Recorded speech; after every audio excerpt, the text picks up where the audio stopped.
Peter, I think your book is kind of foundational for two events.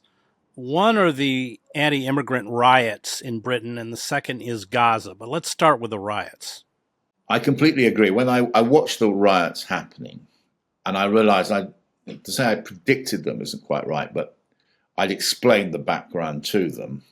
And this is the creation of a far right consciousness, a racist consciousness, targeting Muslims across the entire British political media class in the last 15 years. It's been going on for a very long time. And one of the things it's quite odd to hear oneself say it, but Britain has become, when you look at the main political parties and certainly the media, a far right country when it comes to discourse around Muslims.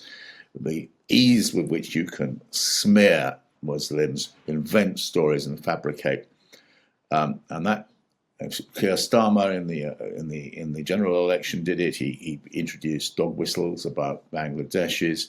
The Tories did it all the time, and so it's not surprising that you got these attacks in the north, mainly in the north and Midlands of Britain, attacking mosques, targeting Muslims, and nor is it surprising that the political class can't talk about it because it's there. They are the reason. They are how should I say it? They are actually the leaders of it.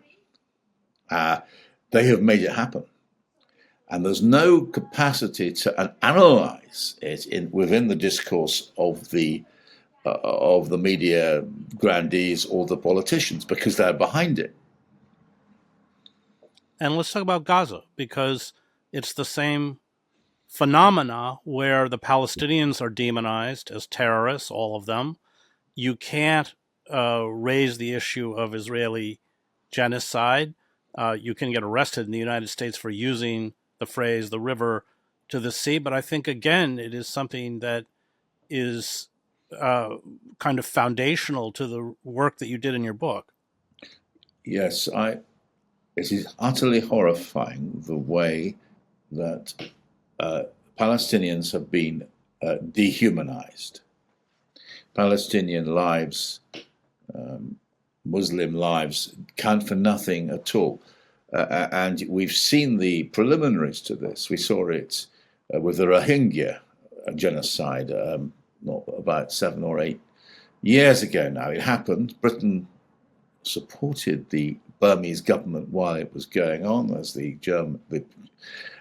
Burmese army with the local militias was going from village to village, rounding up, separating, raping, burning, and we're supporting what is happening now in Gaza, and that is because of the rampant Islamophobia that enables otherwise very intelligent and wonderful people in some ways simply to think that Palestinian lives have no meaning. There is nothing worthwhile about them. They are not human. I think they've blown up every mosque, haven't they? I mean, we've seen the pictures from it.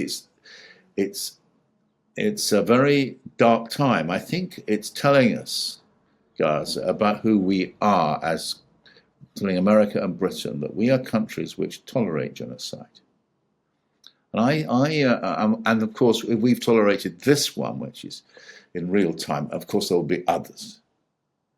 And that is, I think, what I was trying to.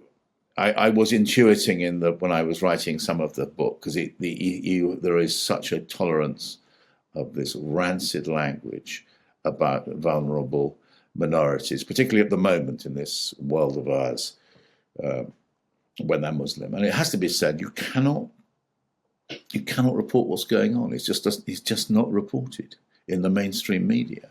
The Times, for instance, which is supposed to be our primary paper of record, all but ignored the sensational finding, the historic, momentous finding, the announcement from the International Court of Justice that it was going to be investigating Israel for genocide. It ignored it a few weeks ago when it came back and said, the ICJ said that the occupation is illegal and Israel should pull out of the West Bank. That was just, it was given 3 paragraphs, one of which was a statement by Ben Gvir saying that the ICJ was anti-Semitic. And these awful stories emerging now from the torture camps which Israel has set up or is running now, with the use of sodomy to torture prisoners, and which is very well authenticated now.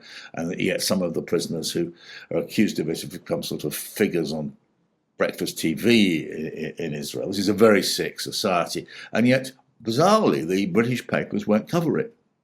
To be fair, Haaretz has been doing, the Israeli papers has been doing a good job, some of them. But in Britain, it can't be discussed. The same as in the United States. Some new rule which has been imposed on us. We cannot see the evil things which our allies are doing. Great. That was Peter Oborn on his book, The Fate of Abraham. I would like to thank Diego, Sophia, Thomas, and Max, who produced the show. You can find me at chrishedges.substack.com.